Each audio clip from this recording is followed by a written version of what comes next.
tutorialஇன் முதல் பகுதியில் ஒரு டேபிள் ஐ டேட்டாபேஸ் PHP Academy இல் உருவாக்கினோம். மேலும் fieldகளுக்கு பொருத்தமான டேட்டா, டேட்டா டைப்ஸ் ஆகியவற்றை உருவாக்கினோம். இப்போது கொஞ்சம் டம்மி டேட்டாவை நமது டேட்டாபேஸ் இல் இடுவோம். அதற்கு இன்சர்ட் பட்டன் ஐ சொடுக்க மிக சுலபமான இன்டர்ஃபேஸ் கிடைக்கும். First name, last name, calendar function ஐ பயன்படுத்தி டேட் ஒஃப் பர்த் ஆகியவற்றை உள்ளிடலாம். அது பாப்-அப் ஆனதை பார்த்தீர்கள். மேலும் ஜெண்டர் ஐ இங்கே உள்ளிடலாம். இது MySQL PHP டியூட்டோரியல் என்பதால் MySQL அல்லது PHP ஐ பயன்படுத்தி டேட்டா வை இன்சர்ட் செய்வதை காட்டுகிறேன். நமது டேட்டாபேஸ் க்கு தொடர்பு வேண்டும். mysql.php file இன் கீழ் இன்க்ளூடு பங்ஷன் ஐ பயன்படுத்தி connect.php file ஐ இன்க்ளூடு செய்வோம்.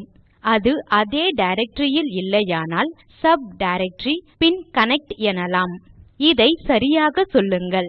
இந்த rest of the page execute ஆகக்கூடாது என்றால் ரெக்யூர் பங்ஷன் ஐ பயன்படுத்தலாம். இது இதற்கு பின் காணாவிட்டால் ரெக்யூர் பங்ஷன் பேஜ் ஐ கொன்றுவிடும். இன்க்ளூடு அதை சேர்க்கும். பின் அது எச்சோ ஆகும் அல்லது மீதி பக்கத்தை இயக்கும். ரெக்யூர் பங்ஷன் ஐ பயன்படுத்த இதை இன்க்ளூடு செய்ய முடியாது எனில் அது பேஜ் ஐ கொன்றுவிடும். ரெக்யூர் connect.php அதாவது டேட்டாபேஸ் க்கு இணைக்க முடியவில்லையானால் பக்கத்தின் மீதி செயல்களில் அர்த்தமில்லை. இந்த பக்கத்தால் குப்பைதான் கிடைக்கும். ரெக்யூர் connect.php இருந்தால் connect.php இன் உள்ளே நமது PHP MySQL functions ஐ துவக்க வேண்டும். முதலில் தெரிய வேண்டியது கனெக்ட் வேரியபிள் ஐ துவக்குவோம். இது mysql _connect பங்ஷன் ஐ பயன்படுத்தும். இது கற்க வேண்டிய முதல் பங்ஷன். உங்கள் டேட்டாபேஸ் MySQL க்கு இணைக்க உதவும். இதற்கு 3 பாராமீட்டர்ஸ். முதலாவது இந்த வெப் செர்வர் லேயே இருக்கிறது. Web server in address. N computer I ஒரு லோக்கல் வெப் செர்வர் க்கு லோக்கல் ஹோஸ்ட் மூலம் இணைப்பேன். விரும்பினால் இதை 127.0.0.1 என்றும் எழுதலாம். என் விருப்பம் லோக்கல் ஹோஸ்ட். எனக்கு கொடுத்த ஸ்டாண்டார்ட் யூசர்நேம் மற்றும் பாஸ்வேர்ட் ஐ பயன்படுத்துவேன். இது ரூட். எனக்கு பாஸ்வேர்ட் இல்லை என்பதால் இங்கே அது இல்லை. நமது இணைப்பு கிடைத்துவிட்டது. சரியாக கிடைக்கவில்லை எனில் என்னாகும்? இதற்கு பின் ஒர் டை என bracketகளில் எழுதி எர்ரர் மெசேஜ் ஐ குறிப்பிடலாம். Connection failed. இப்போதைக்கு இணைப்பு வேலை செய்வதாக வைத்துக்கொள்வோம். கொஞ்சம் கோடு ஐ எச்சோ ஆட் செய்யலாம். கனெக்டட்.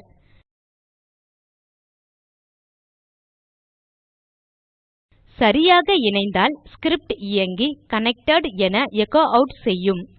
இல்லையானால் இந்த டெக்ஸ்ட் ஐ கொடுத்து மீதி பேஜ் ஐ இயக்காமல் விடும்.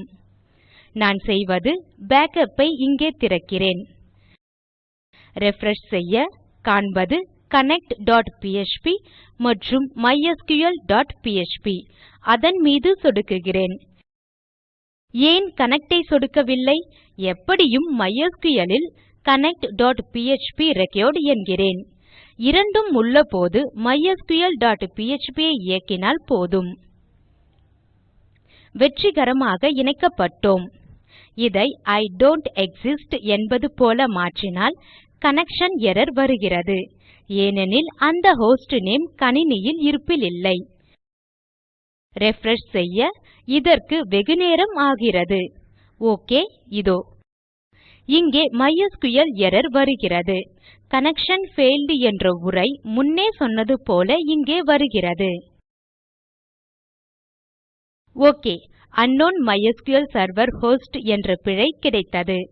இந்த எர்ரர் க்கு செய்ய வேண்டியது தெரியும். இதுவே நான் சொன்ன ஹோஸ்ட். அது எந்த லைன் இல் இருக்கிறது மற்றும் வழக்கமான டிபக்கிங் மெசேஜ் கோடு எல்லாம் காணலாம். இன்னொரு பயனுள்ள விஷயம் காட்டிவிடுகிறேன். die க்கு பதில் இன்னொரு பங்ஷன் ஐ இங்கே காட்டலாம். இது கற்க வேண்டிய இரண்டாவது பங்ஷன். அது MySQL எர்ரர். இப்படி பிராக்கெட்ஸ் இடுங்கள். நமது பேஜ் ஐ ரிஃப்ரெஷ் செய்ய I don't exist பாட்டுக்கு இருக்கட்டும். ரிஃப்ரெஷ் செய்யலாம். அது நேரம் எடுக்கிறது. ஓகே, இதோ என்ன செய்தோம்? பிஎச்பி கொடுத்த எர்ரர் மெசேஜ் ஐயே எச்சோ ஆட் செய்தோம். உங்கள் யூசர் க்கு ரிப்போர்ட்டிங் செயல் நீக்கம் செய்யப்பட்டு இருந்தால் இது தேவையானதை தரும். இப்போது இதை யூசர் க்கு எச்சோ ஆட் செய்யவில்லை. இங்கே மேலே சென்று எர்ரர் ரிப்போர்ட்டிங் என்கிறோம். இன்னும் என் எர்ரர் ரிப்போர்ட்டிங் டியூட்டோரியல் ஐ பார்க்கவில்லை எனில் பாருங்கள். பார்த்திருந்தால் இதை 0 க்கு அமைக்கவும். இது எல்லா எர்ரர் ரிப்போர்ட்டிங் ஐயும் டர்ன் ஆஃப் செய்துவிடும். இங்குள்ள எர்ரர் உதாசீனம் செய்யப்படும். குறிப்பிட்ட எர்ரர் யூசர் க்கு தரப்படும். ரிஃப்ரெஷ் செய்யலாம். நேரமாகிறது, மன்னிக்கவும். இதோ குறிப்பிட்ட எர்ரர் வந்துவிட்டது, சரியா? இந்த பங்ஷன் ஐ பயன்படுத்தி இணைத்துவிட்டோம். இல்லையெனில் எர்ரர் மெசேஜ் ஐ கொடுத்துவிட்டோம்.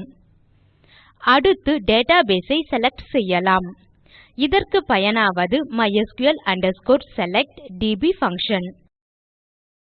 இதற்கு பாராமீட்டர் 1 உங்கள் டேட்டாபேஸ் இன் பெயர். மீண்டும் phpMyAdmin மீது சொடுக்குவோம்.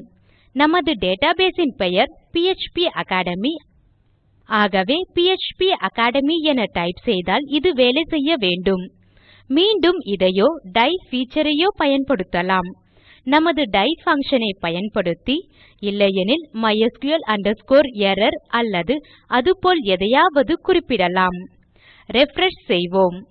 இதை லோக்கல்ஹோஸ்ட் என்று மீட்டமைத்து தடத்துக்கு திரும்புகிறேன். ரிஃப்ரெஷ் செய்வோம். இணைக்கப்பட்டு விட்டது. இல்லையானால் mysql_error காட்டப்படுகிறது. இதை முயற்சிக்கலாம். I don't exist. ரிஃப்ரெஷ் செய்ய unknown database I don't exist. இது சரியாக வேலை செய்கிறது. இந்த எரர்ஸ் தோன்றுவது நல்லதே. அவை இல்லையெனில் பயனர்களை ரிப்போர்ட் செய்ய சொல்லலாம். ஆகவே பிஎச்பி அக்காடமி அங்குள்ளது. எல்லாம் சரி என நினைக்கிறேன். ரிஃப்ரெஷ் செய்யலாம். இதை பிஎச்பி அக்காடமி என மாற்றி சேமிக்கலாம். ரிஃப்ரெஷ் செய்ய வெற்றிகரமாக இணைக்கப்பட்டோம். வெற்றிகரமாக இணைக்கப்பட்டதை லாக் இல் பதியலாம். நமது பாராகிராஃப் ஐ இத்துடன் முடிக்கலாம். மேலே கோடு இன் மீதியை தொடரலாம். டேட்டாபேஸ் இல் கொஞ்சம் டேட்டா வை உள்ளிட வேண்டும். அதை அடுத்த டியூட்டோரியல் இல் பார்க்கலாம். விரைவில் சந்திப்போம். நன்றி.